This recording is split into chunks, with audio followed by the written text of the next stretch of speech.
আসসালামু আলাইকুম রহমতুল্লাহ। আজকে আপনাদের দেখাবো 1400 স্কোয়ার ফিটের একটি ফুল ফার্নিশড ওয়েল ডেকোরেটেড একটা কমপ্লিট ফ্ল্যাট 1400 স্কোয়ার ফিট, যেটার ঠিকানা হলো রামপুরা বনশ্রী ই ব্লক 8 নম্বর রোড। নিরিবিলি পরিবেশ, খুবই সুন্দর মনোরম পরিবেশে, দ্বিতীয় তলায়, 10তলা বিল্ডিংয়ের দ্বিতীয় তলায়, যেই বিল্ডিংয়ে সাবস্টেশন, জেনারেটর, লিফট সব কিছুই পেয়ে যাবেন। এবং ফ্ল্যাটের সাথে রয়েছে 120 স্কোয়ার ফিট পার্কিং এবং ছাদের উপরে রয়েছে গার্ডেন, মসজিদ এবং কমিউনিটি হল। এটা হলো ড্রয়িং এবং ডাইনিং, সম্পূর্ণ ইন্টেরিয়র করা। দেখেন, ভালো লাগবে অবশ্যই। প্রত্যেকটা কর্নারে কর্নারে একটা রুচির ছোঁয়া দেওয়া হয়েছে এবং সেগুন কাঠের দরজা ব্যবহার করা হয়েছে। দেখুন, এটা হলো একটা বেডরুম, যেটার সাথে বাথরুম এবং বারান্দা আছে এবং সিলিংয়ে জিপসাম করা আছে এবং লাইটিং করা আছে। দেখেন, প্রত্যেকটা রুমের সাথেই বারান্দা রয়েছে এবং প্রত্যেকটা রুমই পড়েছে রাস্তার সাথে। এবং দেখেন, এটা ড্রেসিং সহ আলমারি, খুবই সুন্দর। এবং 3D টাইলস ব্যবহার করা হয়েছে, 32 টাইলস ব্যবহার করা হয়েছে। এটা হলো রাস্তার পাশে একটা বারান্দা। দেখুন, খুবই সুন্দর, ভালো লাগবে আশা করছি।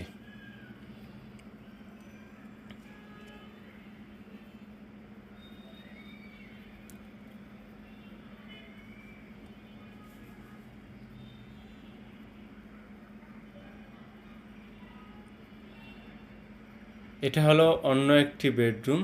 দেখেন, এই বেডরুমটা সাথে বাথরুম রয়েছে এবং দেখেন বারান্দা রয়েছে এবং সেগুন কাঠের দরজা ব্যবহার করা হয়েছে। দেখেন, এই যে হাই কমোড, সব কিছু ভালো মানের বিদেশি ব্যবহার করা হয়েছে, যেটা নিজেরা থাকার জন্য করা হয়েছে। একটু যত্ন করে ভালো মানের ব্যবহার করা হচ্ছে।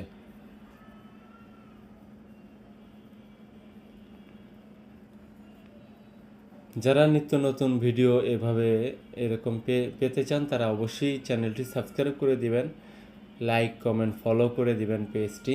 এটা হলো দ্বিতীয় একটি বারান্দা। দেখেন, খুবই সুন্দর এবং লম্বা বড়, 3D গ্লাস এবং আলাদা জানালারও সংযুক্ত রয়েছে। এটা হলো একটা কিচেন, যেটা ইন্টেরিয়র করা কিছুটা, এবং দেখেন উপরে ক্যাবিনেট করা আছে কাঠের এবং এটা মার্বেল, গ্রেনাইট মার্বেল ইউজ করা হয়েছে। নিচেও ক্যাবিনেট করা আছে, 3D টাইলস, দুই দিকে জানালা, আলো এবং বাতাস, ঠান্ডা পরিবেশ পেয়ে যাবেন। দেখেন, সম্পূর্ণ ডেকোরেশন ইন্টেরিয়র করা, অবশ্যই আপনি ব্যবহারে স্বাচ্ছন্দ্য বোধ করবেন।